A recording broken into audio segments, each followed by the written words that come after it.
Վրաստան, Թուրքիա, Իրան, Ադրբեջան, ինչ են անում Հայաստանի հարևանները, ինչ է կատարվում այդ երկրներում։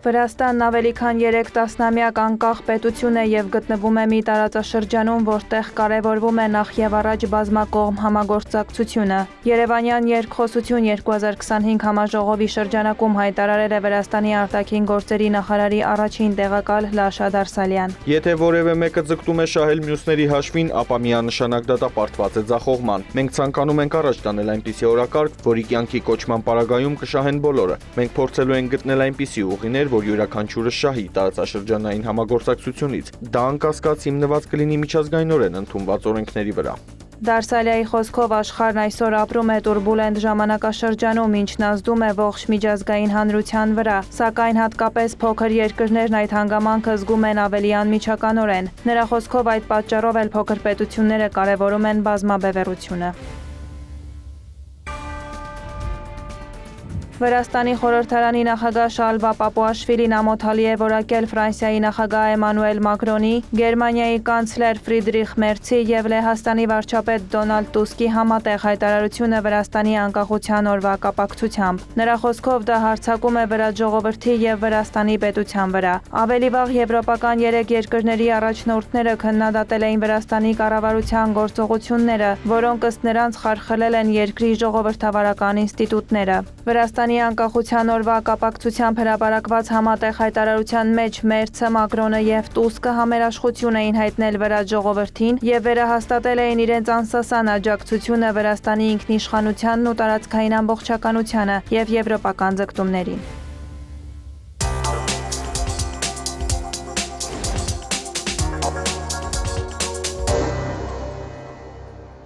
Ռուսաստանի նախագահը Կրեմլում ընդունել է Թուրքիայի արտաքին գործերի նախարարին։ Վլադիմիր Պուտինը և Հական Ֆիդանը ի թիվս այլ հարցերի քննարկել են ռուս-ուկրաինական հակամարտությունը, պատերազմի դադարեցմանն ուղղված ջանքերը և մայիսի 16-ին Ստամբուլում տեղի ունեցած Կիև-Մոսկվա ուղիղ բանակցություններին հաջորդած զարգացումները։ Անդրադարձ է եղել Մոսկվա-Անկարա երկկողմ հարաբերություններին։ Թուրքիայի արտգործնախարարը հանդիպել է նաև Ռուսաստանի արտաքին հետախուզության ծառայության ղեկավար Սերգեյ Նարիշկինի և Ռուսաստանի նախագահի օգնական Վլադիմիր Մեդինսկու հետ, որը գլխավորել է Կիևի հետ վերջին բանակցություններում ռուսական պատվիրակությունը։ Ֆիդանը պատրաստակամություն է հայտնել Թուրքիայում նորից հյուրընկալելու Ռուսաստանի և Ուկրաինայի բանակցող թիմերին։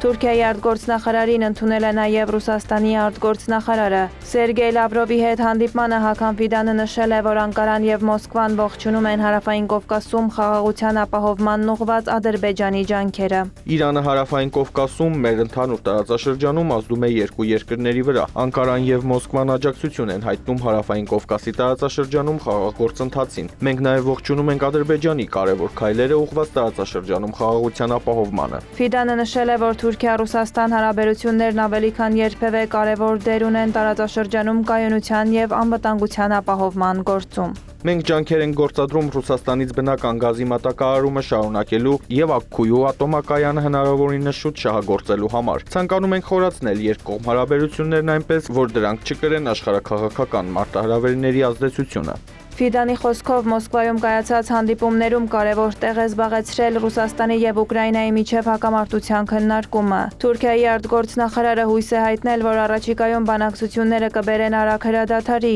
ապա կայուն խաղաղության հաստատման։ Նրա խոսքով Թուրքիան միշտ պատրաստ է այդ գործընթացում ցուցաբերել ցանկացած աջակցություն։ Լավրովն առաջարկել է Ուկրաինայի հետ բանակցությունների երկրորդ փուլը ևս անցկացնել Ստամբուլում։ Ֆիդանը հայտարարել է, որ Թուրքիան միշտ պատրաստ է ընդունել Ուկրաինայի հարցով բանակցությունները։ Անդրադարձ է եղել նաև իրավիճակին Սիրիայում և Գազայի հատվածում։ Լրատվամիջոցները գրում են, որ Մոսկվայից հետո Ֆիդանը կմեկնի Կիև, քննարկելու Ստամբուլում կայացած բանակցությունների արդյունքները։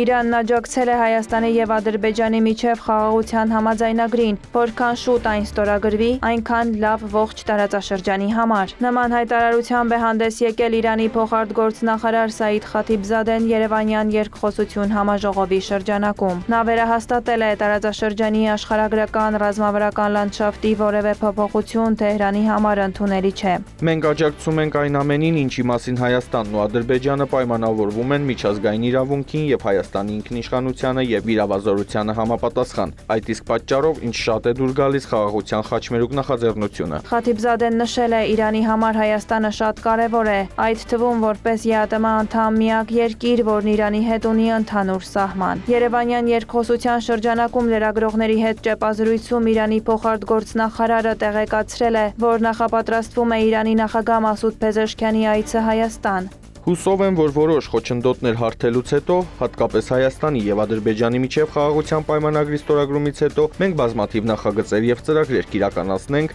որոնք մինչ այս պահը կյանքի չեն կոչվել։ Խաթիբզադեի խոսքով Իրանը պատրաստ է ցանկացած աջակցություն ցուցաբերել խաղաղության հաստատման հարցում։ Նա անդրադարձել է Հայաստանի վերաբերյալ Բաքվից հնչող սպառնալիքներին, նշել կողմերը պետք է զերծ մնան լարվածությունը ավելի մեծացնելուց եւ պետք է գնան դեպի խաղաղության հաստատում։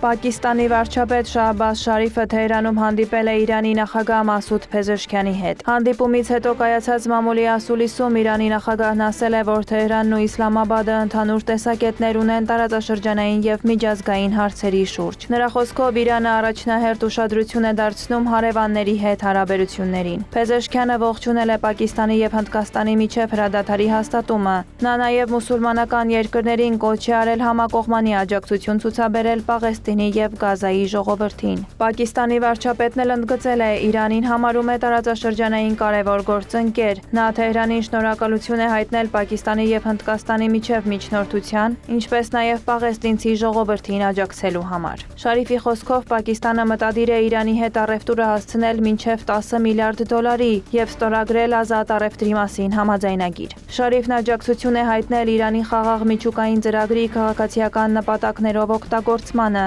Նա լավատեսություն է հայտնել Իրանի եւ Միացյալ Նահանգների միջև միջուկային ծրագրի շուրջ երկխոսության եւ բանակցությունների հաջողության հարցում։ Ավելի վաղ Շարիֆին Ստամբուլում ընդունել էր Թուրքիայի նախագահ Ռեջեփ Էրդողանը։ Նա նշել էր, որ երկրները կձգտեն ընդլայնել գործակցությունը հատկապես պաշտպանության, էներգետիկ եւ տրանսպորտի ոլորտներում։ Իրանի ԱԳՆ-խոսնակ Էսմայիլ Բաղային մամուլի ասուլիսի ժամանակ նշել է, որ Իրանը միշտ լրջորեն է տրամադրված եղել եվրոպական կողմի հետ բանակցությունների հարցում։ Նրա խոսքով Թեհրանը բազմիցս Եվրոպային կառուցողական մոտեցում որդեգրելու կոչ է արել։ Անդրադառնալով Իրան-Ռուսաստան ռազմավարական համագործակցության պայմանագրի իրագործմանը, Բաղային հիշեցրել է, որ Իրանի խորհրդարանում այն արդեն հաստատվել է եւ ուղարկվել է Պահապանների խորհրդին։ Նա հույս է հայտնել, որ հաջորդ շաբաթվանից փաստաթուղթը մտնի ուժի մեջ։ Խոսելով Միացյալ Նահանգների հետ բանակցություններից, Բաղային նշել է, որ դրանց հաջորդ փուլի ամսաթիվն ու վայրը չի որոշվել։ Նա ընդգծել է, որ ուրանի հարստացման հարցն Իրանի համար կարմիր գիծ է, որը ենթակա չէ մեղմացման։ Բաղային հավելել է, որ եթե ԱՄՆ-ի նպատակն այն է, որ Իրանը միջուկային զենք չունենա, ապա համաձայնությունը հնարավոր է, բայց եթե Իրանին ցանկանում են զրկել իր օրինական իրավունքներից, ապա դժվար թե գործընթացը արդյունք ունենա։ Նա նաև տեղեկացրել է, որ առաջիկայում Իրան կայցելի ատոմային էներգիայի միջազգային գործակալության գլխավոր քարտուղարի տեղակալը։ Անդրադառնալով Սիրիայում Թուրքիայի ավիաբազայի կառուցման լուրերին, Բաղային նշել է, որ բոլոր երկրները պետք է հարգեն մյուսների տարածքային ամբողջականությունն ու ինքնիշխանությունը։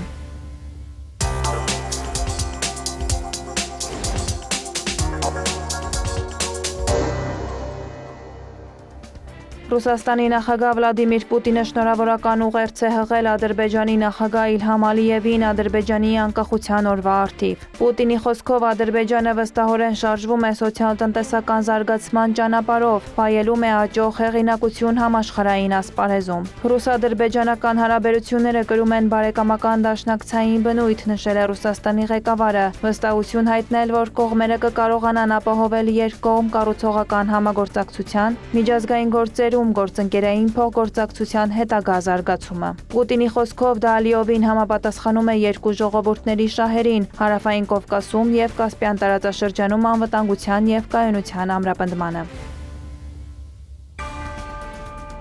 Իսրայելն ու Ադրբեջանը սերտ համագործակցություն են հաստատել անվտանգության և նորարարության, էներգետիկայի, առևտրի և զբոսաշրջության ոլորտներում։ Այդ մասին հայտարարել է Իսրայելի նախագահ Իցհակ Հերցոգը Ադրբեջանի անկախության օրվա առթիվ հրապարակված տեսաուղերձում։ Իսրայելի ժողովրդի և պետության անունից ընդունեք իմ ամենաանկեղծ շնորհավորանքները։ Բարձր ենք գնահատում Ադրբեջանի հետ մեր ռազմավարական գործընկերությունը, որը կայունության փարոս է ինչպես Իսրայելի, այնպես էլ տարածաշրջանի համար։ Դուք առաջնահերթ եք համարել տարածաշրջանում խաղաղության հասնելու ջանքերը, ինչը Ադրբեջանը վերածել է երկխոսության և դիվանագիտության կարևոր հարթակի։